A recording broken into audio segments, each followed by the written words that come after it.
Hi, I'm Andrew and this is a run through of Bedworth Disc Golf course at Mines Welfare Park in Bedworth. This was my first round after lockdown, so last Monday when I'm recording this. It is a backhand only, putter only round I'm doing just as a warm up to get me going. I went on to play another, I think, 6 rounds this week. Well, I wasn't just throwing a putter, but this got me going. I'll talk you through the course a bit as we go, so you know, OBs and mandos and bunkers and things as I go in them. Hole 1 played alright though, so I've whizzed through this with a 3, which I'm quite happy with. I don't often do better than that with my full bag.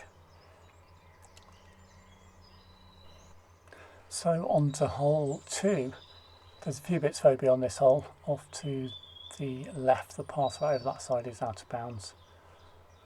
But the path in front of you isn't. But the path in front of you does have people on quite often. So as the code of disc golf that just flashed up shows, you do need to wait for pedestrians to get out of your way.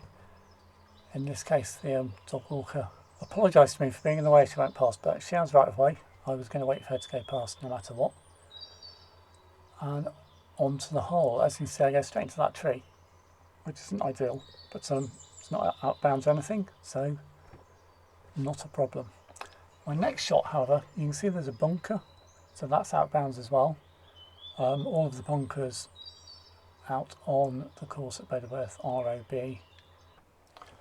So I was out of bounds in that shot in the bunker, so what you do from there is you get a penalty shot and you play your next shot from where your disc went into the out of bounds, bunker in this case. So I've put my marker where I think I went over the edge of the bunker there, and I have laid up, and there you go in for the 5, for an OB5 on that hole. So hole 3 runs along the side of the cricket pitch. So the edge of the cricket ground off to the left and the path directly in front of you are all out of bounds. So I was impressed with my first shot there for a putter shot, having not warmed up particularly before we played. I say the cricket ground all off to the left there is OB. I'm ready for the basket straight ahead. There we go, that'll do me. And then it's just a case of probably not running the putt from there because I'm not good enough. But there's no OB behind or anything, so you can just go for that one. It's a bit of a pest if you get tied up behind, but not too bad. And there we go. Tap it in for a 4 again. And onward to hole 4. So hole 4's a short one, but it's uphill from the tee there. You can see you can't really see the basket, but not too much danger. You just need to get up there. I got over the hill, so that's fine. And then basket's on a bit of a hill, so again, don't want to overshoot, but it's not too bad. I should be finishing up there for an easy 3.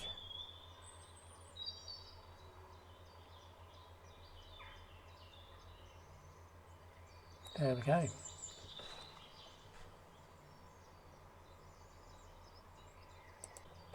Then we're on to hole 5, which is one of the longer par 3s on the course. Nice wide open drive. Just get it down there. There's not much danger until you get down near the basket. There's a bunker in front of the basket and the path behind for those of you that can throw miles, which isn't me.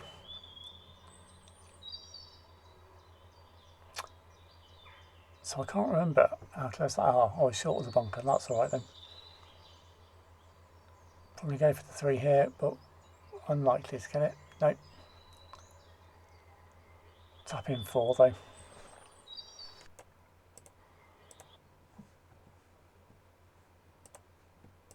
So on to hole 6, Pinball Wizard. Not too long a hole, but it's quite right in the way. So on this hole, you have to play across the path, so watch out for pedestrians again. It's normally quite busy around here. And the way the rules work are you have to play over the path to be inbounds. So if your disc flies over the inbounds area and then goes outbounds, you can go up to where it was last inbounds. I managed to stay inbounds. The next thing on this hole is the far left tree is also a mando, so you have to play to the right of that, which I managed to do, but only by not following the fairway at all there. And then you've got a massive bunker in front of the hole to catch your disc like this, which is again OB. So that's my third shot, but I get penalty of 1 shot, so my next shot's going to be my 5th, and that will be taken from where I was last inbounds, which I estimated to be about here. So I say this is shot number 5, not going brilliantly this hole, but at least that's going to be a drop in 6.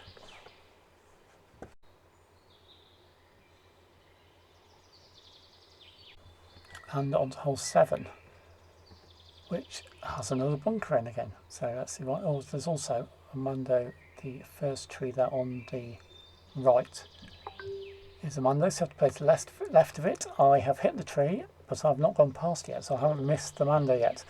But on this next shot, I do now need to go to the left of the tree, which I managed to do without then going in the bunker, which is a bonus.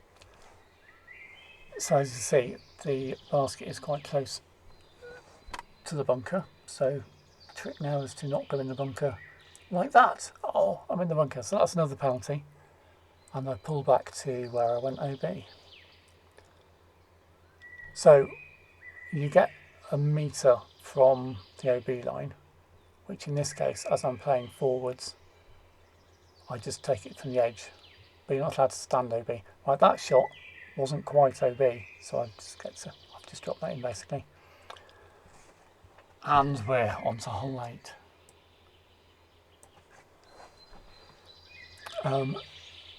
Again, lots of people in the way here, so just wait for all these dog walkers to wander on by. Here comes someone else. Doesn't seem to have a dog. I'm sure there was one somewhere. So just a quick reminder again of the disc golf code there. Never throw into blind area or when players, spectators, pedestrians or other facility users are in the way. So this hole isn't very long again, but the first 2 poplar trees in front of you are a double mando. You have to play between them. I've kind of laid up in front of, not so deliberately. So I now have to play between. You can kind of see the mando sign strapped to those trees. But once I'm past as I am now, it doesn't really matter. And then we're on to just another drop in, and then we've finished hole 8. One more to go to get halfway, so into hole 9, which is the longest hole in the course, 162 metres, par 4. Nice long straight fairway to start with, although it's quite low canopy, not too bad at this time of year, but those branches will get lower as the summer progresses. So the first few shots here will just be play them down, nice and simple.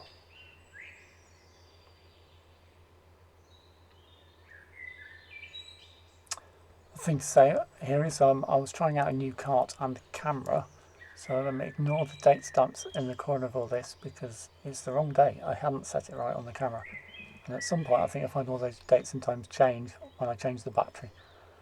Again, wait for, to be clear, that path over to the right is out of bounds, but also don't want to be throwing when there's people in the way. Never know when you shank one. But I've managed to mostly stay out of trouble here, just a case of dropping it in again.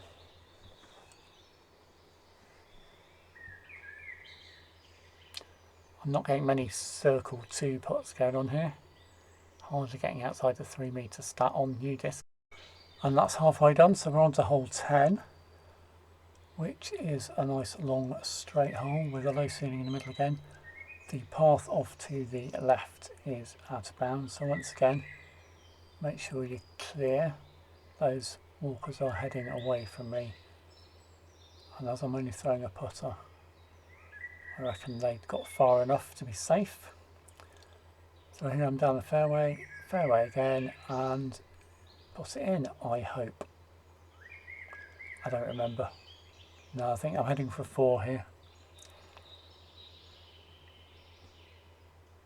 I have not been doing lots of putting practice during lockdown, so it's not going well. But another under 3 metre putt there.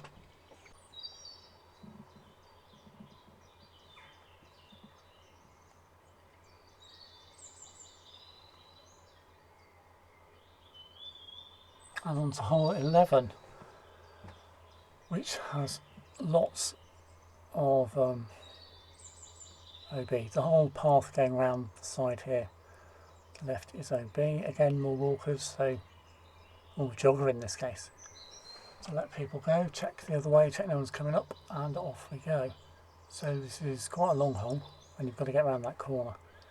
So I'm just laying up to somewhere near the gap to start with here, and then play up through the gap. Often on this hole there's a big OB where the wildflower area is, but at this time of year you can't really tell where it is, so we're not playing it as OB at the moment,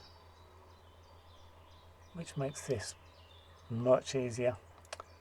There's also what used to be a bunker, but is now wildflowers again, also not played as OB generally.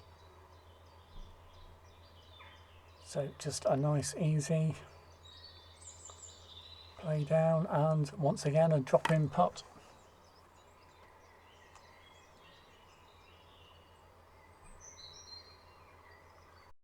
So on to hole 12, which is a bit of a walk from hole 11. You have to follow the path round and wander up into the mound in the middle of the course. But that takes you up to hole 12, which is a dead straight short hole, but the, I don't know if you can see on here, the second tree on your right is a mando, which you have to play to the left of, which I did, so there we go, and just lay up for a nice easy 3 again. Once again, I'm just all drop-in putts today. There we go. And on to hole 13. So we're playing back down the same top field. This is all looking much clearer than it was this time last year. I had a good clear of the massive patches of brambles that are up here, so it's a much easier hole than it was a year ago for those that can't get past that initial gap. So there we go. So I'll be playing for the 3 here, although as I remember this isn't a brilliant upshot. No, way off to the left. So maybe I'm playing for a 4 here. I suspect I am, but we'll go for this. Yeah, it's always a bit windy up here as well. At least I made the 4.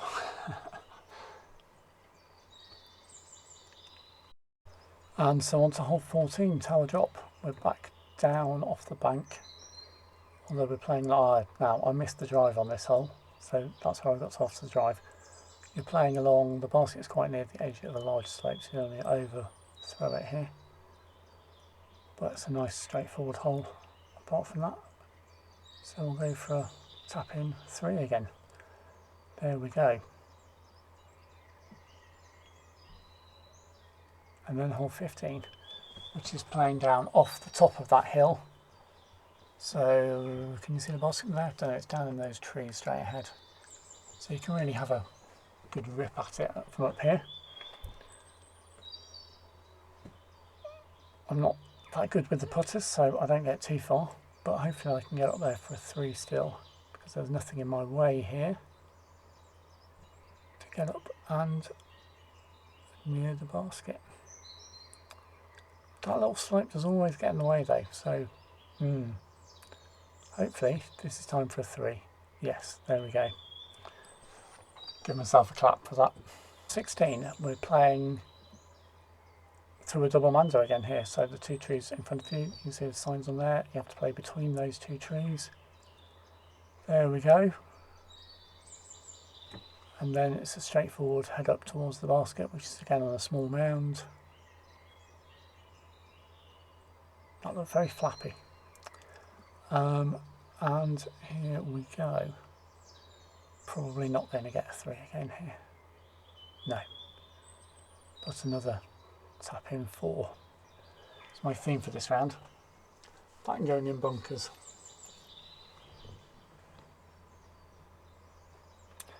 Finish with a bit of a flip putt. And hole 17. So there's the small tree directly in front of you to the left is a mando which you have to play to the right of. To stop you playing too near the path, which is again often quite busy. The T sign actually marks an OB area in front of the basket as well, but that isn't there anymore. It used to be a big boggy patch, but it's not nearly so boggy. It's quite boggy at the moment, but it's not as boggy as it used to be, so it's not played as OB anymore. So again, a pretty straightforward hole, just going for the 3. There we go, and then we can move on to the last holes around, hole 18.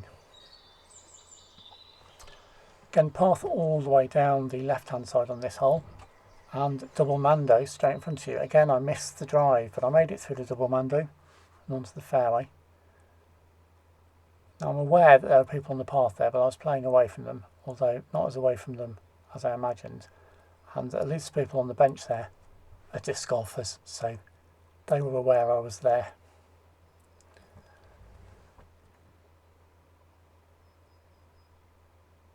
Can we finish off for 3? Finishing off with 3, there we go. So that's a full round at Bedworth Miners Welfare Park. Playing entirely wrong-handed with a putter. My scorecard's going to pop up in a sec. I scored it on UDisc with the extra stats, so there we go. Lots of 6s, lots of OBs in there. Not a great round. But anyway, check out Disc Golf UK. That's where my putter came from. And I might do this on a few other courses. We'll see how it goes. Thank you for listening. Bye for now.